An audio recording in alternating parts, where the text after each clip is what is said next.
Retail CongresShop. I've been working in Chile for 20 years, and I should mention in passing, as I did yesterday, after 20 years, I still speak remarkably bad Spanish. So please excuse me. I can either speak French or English, and I find most people get upset when I start speaking French. So we're going to work this in English. Second, which is interesting, is following the previous speaker. I have very similar but very different material. I want to talk about a very different type of consumer and a very different type of consumer change that we're seeing in the market, this market and global markets. The third thing I want to talk about is something I never, to be truthful, thought I would ever talk about in Chile, which is Mexico. Chileans' interest in Mexico is mostly about football. Are they winning? Are they losing? And that's about it. Things have changed.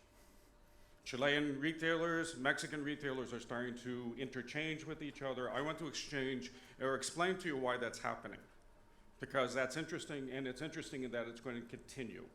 It's going to probably broaden, it's probably going to speed up, because there's some similarities between the countries and there's some investment possibilities between the two that are worth mentioning as we go forward. So I'm going to take you through a bit of a route through this as we go forward and such. So basically speaking, same themes as before. The world is urbanizing. We know this. We have heard this repeatedly. You've had at least 5 or 6 speakers tell you the world is becoming much more urban. I'm going to tell you a slightly different version of that. The world is becoming considerably more suburban. Okay, so everybody moves to the cities. That's where the jobs are. They have exciting times. They start making money. They meet somebody. This is not a good moment, trust me, because now they make children. Once they make children, they can no longer live in the cities. They have to leave the cities immediately. They have to leave and go someplace where there's grass, where there's good schools, where there's a good quality of life and such. This is not a new phenomenon. This has been going on for 100 years, but it's speeding up. And in Latin America, this is the revolution that's going on now. This is problematic for retailers because most retailers do a very sensible thing. When people move to the cities, they build stores in cities. Stores last for 25 years, 30 years. In 25 years, everybody moves to the suburbs. My stores are in the wrong place. Then people move back into the cities because they don't like the suburbs. Then they make more children, then they go back to the suburbs. So if I'm in retail, I'm never having my store in the right place. This is very important to keep in mind. The third factor in Latin America and global, but Latin America has a different flavor of this, is middle class. The world is becoming more middle class. But in Latin America, this has a different context to it. And what's happening in Chile in terms of middle class is very similar to what's happening in Mexico. And I want to take that apart a little bit as we go along. And then, of course, the population is aging. But not the way that you think. And I want to talk about that just a little bit too, because it's very similar between the two countries. So the most important thing to keep in mind is this chart down in the left-hand corner. This is major cities, Paris, London, New York. And as you can see, it's very densely populated to about 1890. In 1890, what happened was the railroad. And the instant the railroad became affordable, everybody moved out of the cities as fast as possible, because the cities were unhealthy. It wasn't a good place to live. When Los Angeles was founded, the car was already in existence. So the density of Los Angeles has never changed. When you look at Toronto in the left-hand corner, you can see the growth of the city is overwhelmingly outside of the city. The suburbs in Toronto are growing at 10 times the speed of the city itself. When you look on the right-hand side, that's Mexico. And you can see the growth of suburbs in Mexico versus Mexico. Interesting in Mexico, especially Mexico City, the largest cities in Mexico are shrinking. So much of the population has moved to the suburbs. If you are a retailer in Mexico, you have 3 considerations. One is, how do I get my stores near where people live? 2, where do I get to where people are traveling? Because people are between 2 different places twice a day. So I need a store in between. Then I need a store near where they work. This sounds familiar, I hope. On the bottom is the other aspect of urbanization that we forget, which is immigration. Immigration has never been greater in world history than today. And immigration from cities to cities is tremendous because people understand the rules of cities. People know what to do when they go to cities. So in every single large urban area in the world, you have massive immigration. The number in the corner is 1.8. That's an important number. That's a number that is shared with Mexico. That's the birth rate in Chile. Replacement rate is 2.1. Immigration in Mexico, which is mostly Central American and Caribbean, and in Chile is 2.4.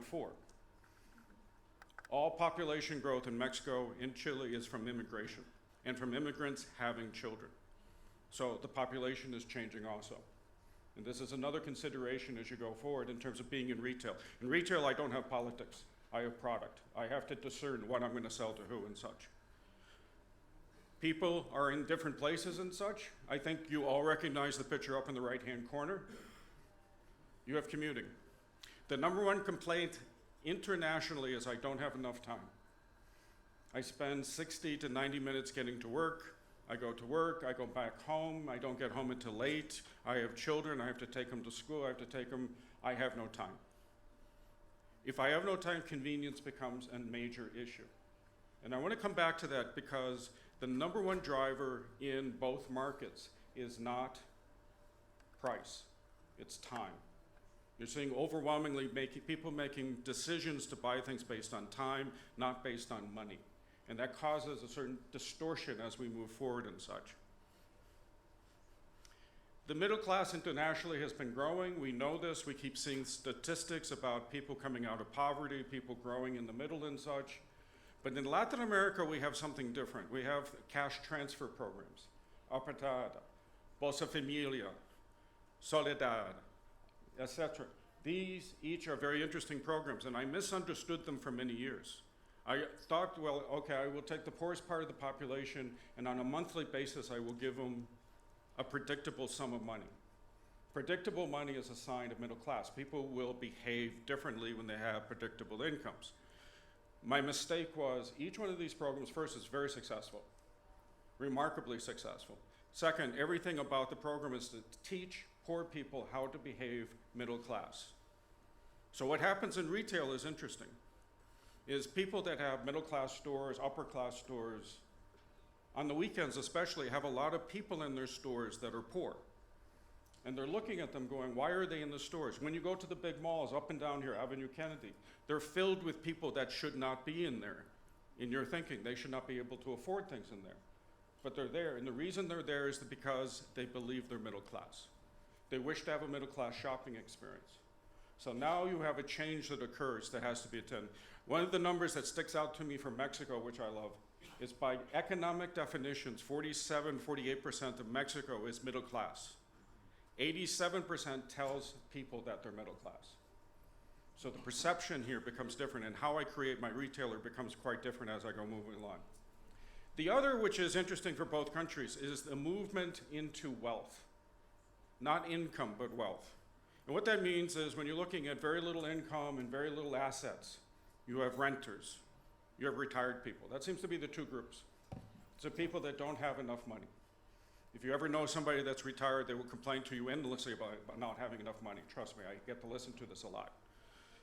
The other side of this is you have people that have income but no assets. These are young professionals. These are the people renting in cities. These are people that are just starting to get going. They have money, but they don't have assets.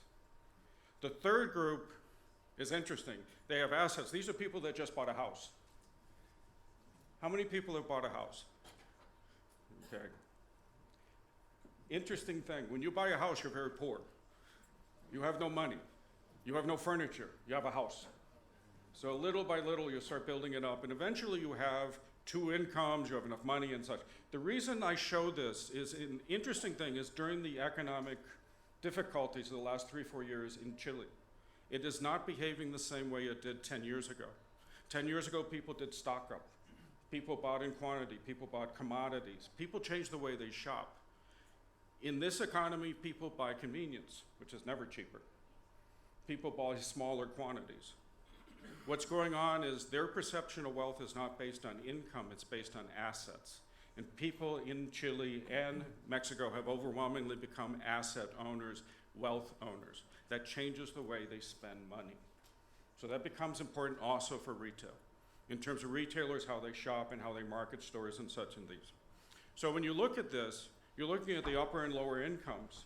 The question starts becoming, how am I going to start creating my stores? How do I divide them? And what I've seen in Mexico more aggressively than here is you create dual stores. You create that allow you to have more than one economic group in them. You have product that's available for them. You make it so everybody that can come into the store has some place to shop. Interesting extreme in Mexico is Palacio Tierra. Palacio Tierra is the top 1% of the population can barely afford to shop in Palacio Tierra. 10 years ago. It was a scary store. I would walk in, I would assume I was going to get arrested. But now it has 25% of the population. Because they have found that many middle-class people now think they have more money. They come into Palacio, they're expecting to buy things. So they've expanded their portfolio.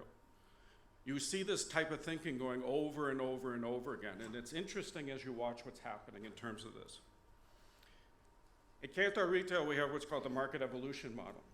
And this becomes very telling when we start telling the story going back and forth. So you have the consumer. Do they have a predictable income? Do they have a smaller family? Do they have a home? Do they have a steady job? You have retailers. How stable is retail? Is it consolidating? Is it starting to buy out more and more retailers to create a more efficient center, if you wish? And then disruption. We had a tremendous conversation yesterday about the government insisting on labeling requirements. In Mexico, you have a tremendous conversation going about sugar taxes and how to deal with sugar in foods, because you have the number 2 country in the world for obesity is Mexico, and diabetes. So you see the government getting involved also. And it's interesting in that this has a distorting effect, and we need to be aware of it. This takes you into 5 stages of development. The very early part where everything's mom and pop. The very end part where everything is modern retail. And so you see the differences between this as it evolves and such becomes very predictable in terms of what particular processes are most important in each particular market in terms of as you go. So you can see India is at the bottom in terms of huge numbers of mom and pop. It's interesting because India has the world's largest middle class, but the government really is based on mom and pops. So they won't allow chain retail. So you see the government there has actually retarded the country enormously. China, Central America, Japan, interesting enough, the government also intrudes into what retail can do in a very aggressive manner. And then finally, the UK, where you have too many retailers. The furthest you have to go to get anything in the UK is 5 kilometers. Canada's not much different. You have a very tight, intense market. When you look at Latin America, Venezuela is one of the few countries I'm seeing that's successfully moving backwards. Give them credit, they're doing a very good job of it. You can see Peru, Brazil, Colombia, Argentina are kind of in that middle. Consolidation is happening, you have a more mature market, but you still have a very large informal market in each instance and such. And then finally you see Mexico and Chile. And Chile has become a very intense, very modern market in terms of very large chain retail, so is Mexico. And that's why I want to tie these together so you can understand why if you're in Mexico looking at Chile or Chile looking at Mexico, there's some natural synergies that emerge that you can start talking about in terms of common processes, common consumers, common behaviors. Each one of these becomes interesting as you go forward and such. So understanding the Mexican market just a little bit, because it's probably one you don't normally look at. One, it's a very healthy market. They've had a tremendous 3 years. They have all types of government problems, trust me. But from an economic perspective and from the population and confidence, it's actually been a very strong year. Inflation is very low. And that's despite the fact that they've had massive deflation of their currency versus the US dollar. This is an important chart in Mexico. This is the amount of mortgage money being spent year on year and being extended to homeowners. What it basically says is the number of homeowners in Mexico is increasing incredibly rapidly, and overwhelmingly this is in the suburbs. This fuels greater growth and greater strength in terms of that, and the mortgage market is not only very secure, it continues to grow from multiple directions. So you have a very solid economic basis for retail in terms of how retail works in the country. Other variable, which is very much like Chile, which is growing in terms of the number of people that live by themselves.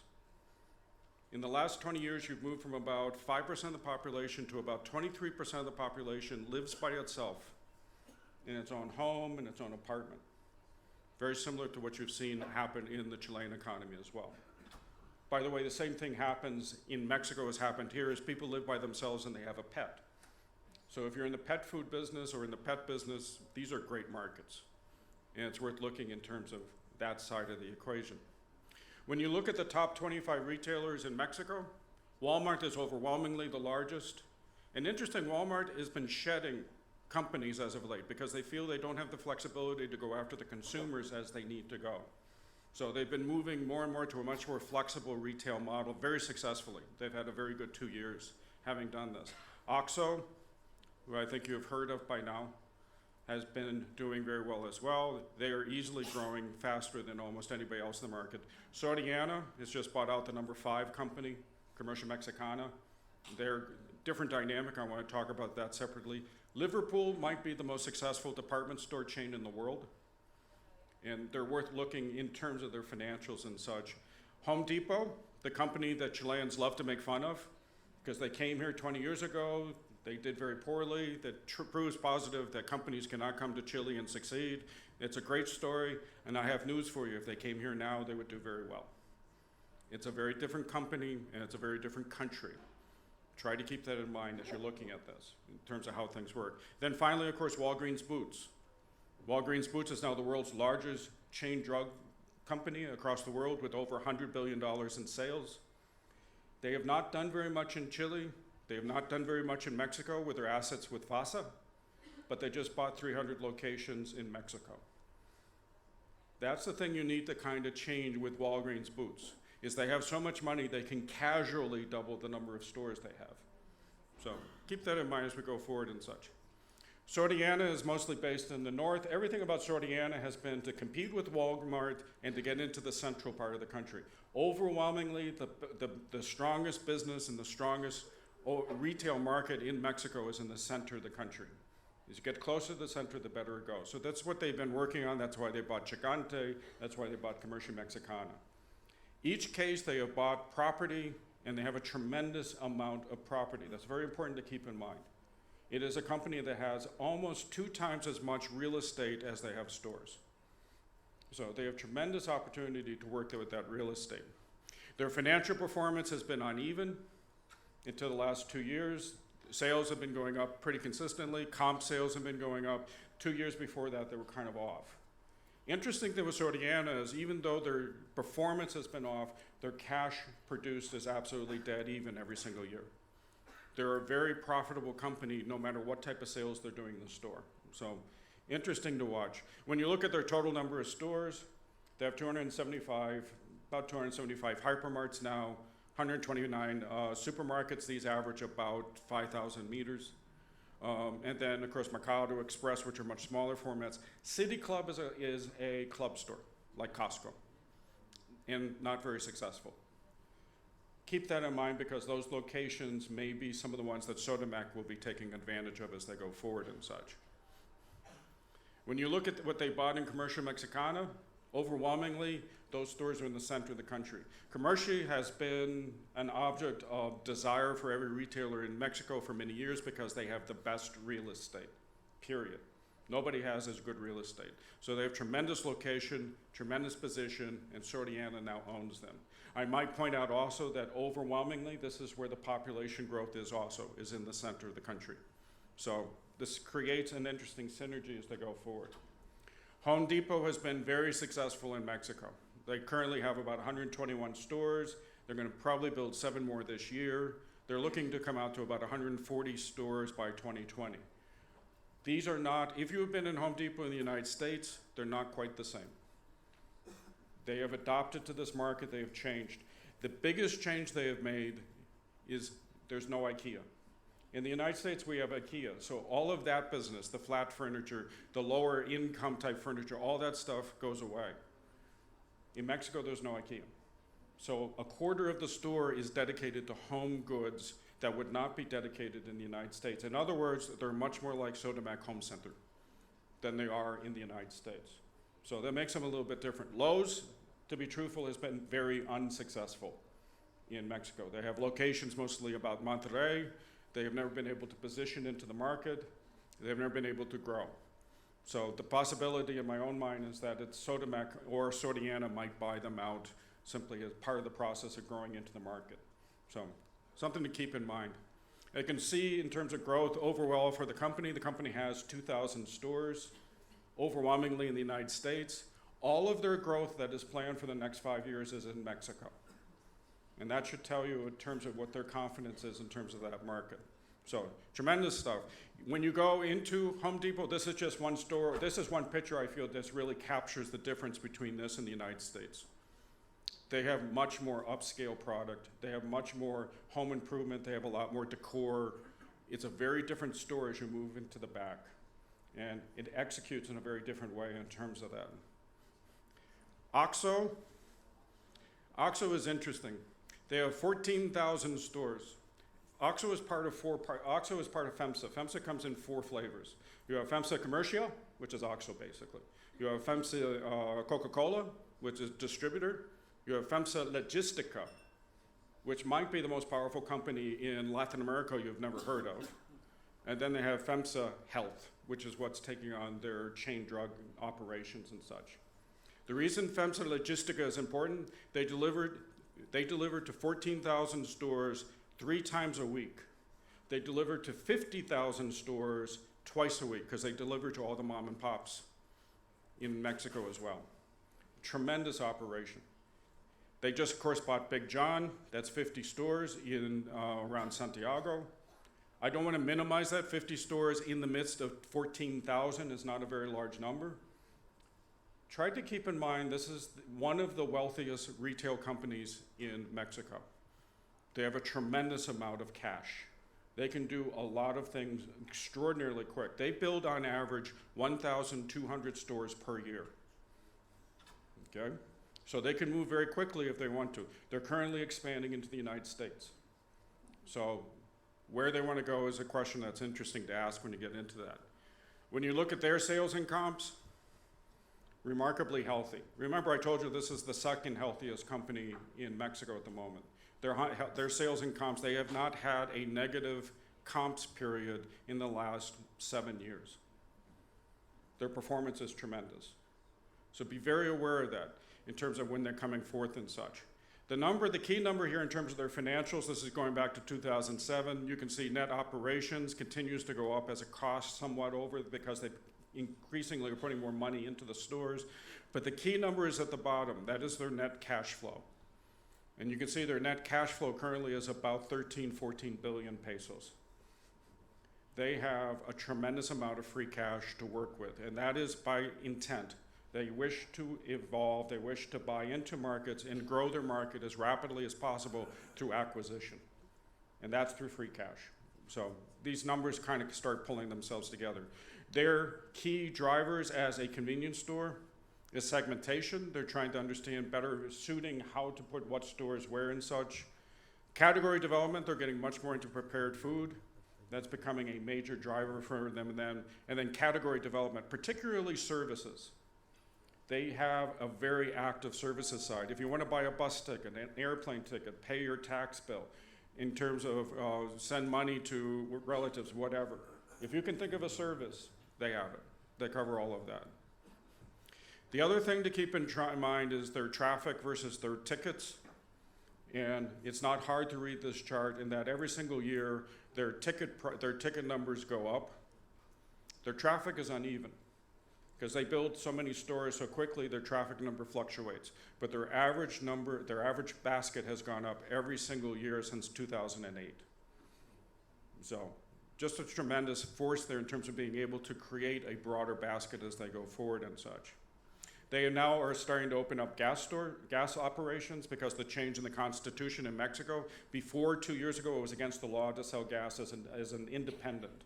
It was all state-owned. That law changed. They now have 200 stores. They plan to have 500 stores in the next 2 years.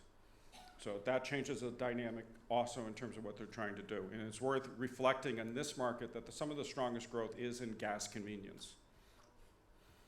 Services, like I mentioned, if you can think of it, they partner with it. They have a tremendous ability to use their point of sale system to basically channel through any type of electronic transaction that they wish to do for almost any other activity and such. So real strength. And then finally, and not least, they're now into chain drug. This is not new. They started buying drugstores in Mexico about 4 years ago. They generally are very small stores. They look at these stores as being, as opportunities for improvement mostly. But in the case of, say, Pharmacon, they've doubled the number of stores in the last 4 years. Latino, they've already added 25% more stores. So they now have about 1,500 stores in Mexico. They're going to increase that as well. And of course, now they have bought out Cruzverde. So this becomes interesting in terms of what they can manage in terms of investment into this market, more particularly into the Colombian market.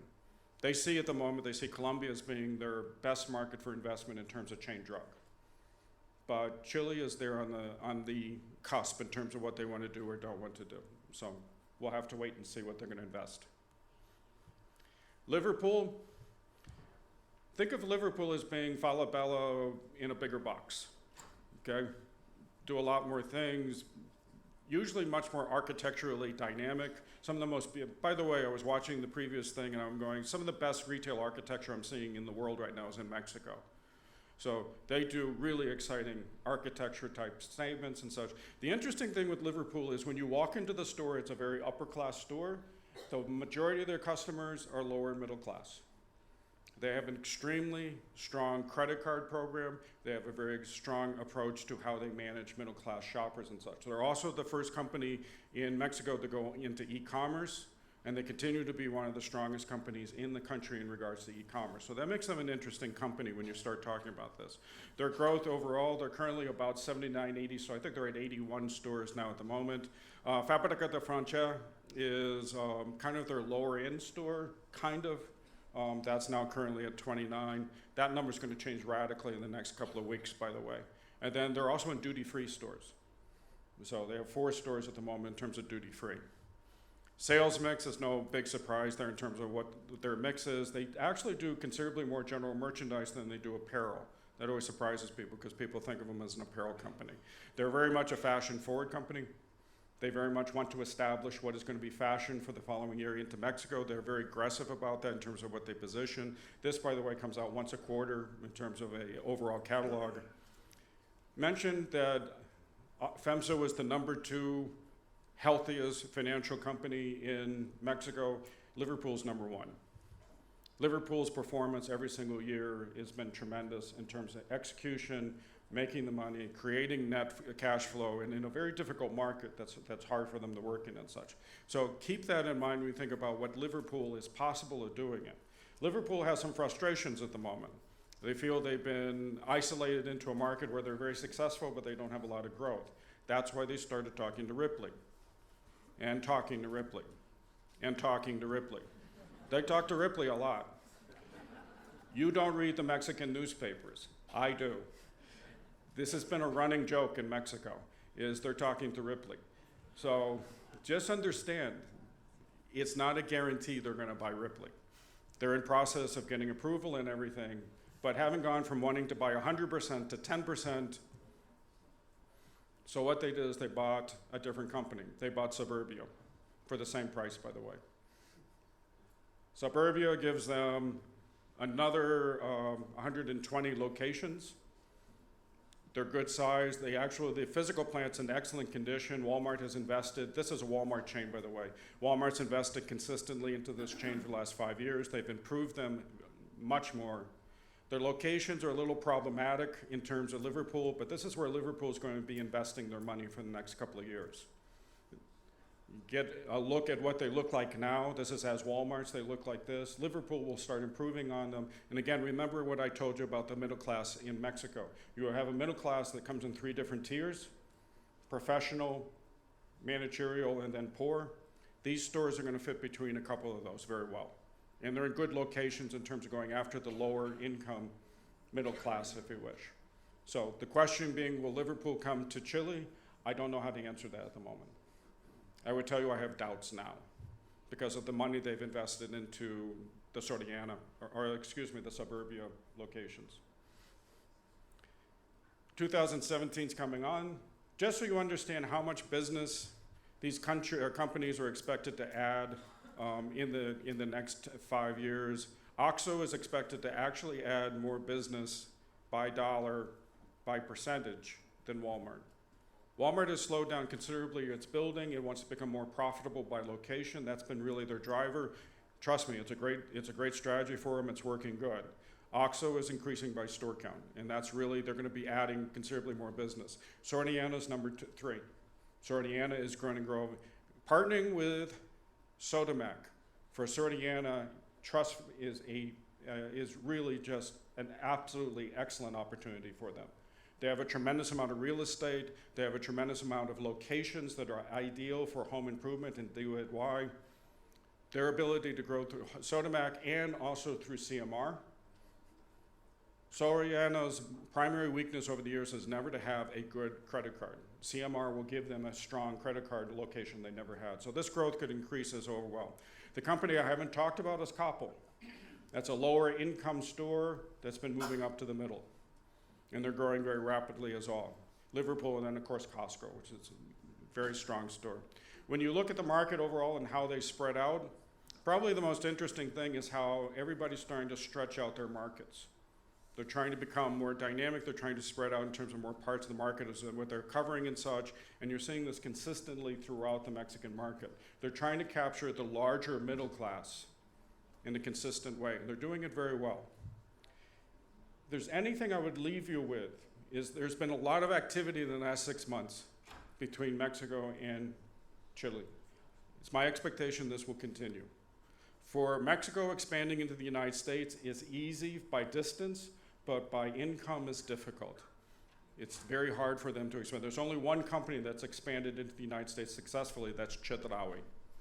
Every other one has never done very well going into the US. Going into Colombia makes sense, but going into Chile makes enormously more sense for them. So I would expect to see much more activity from Mexico into this market, looking at more opportunities. I would look at them as seeing this as a steady income driver for them in terms of that, and also for experimentation. So I thank you much.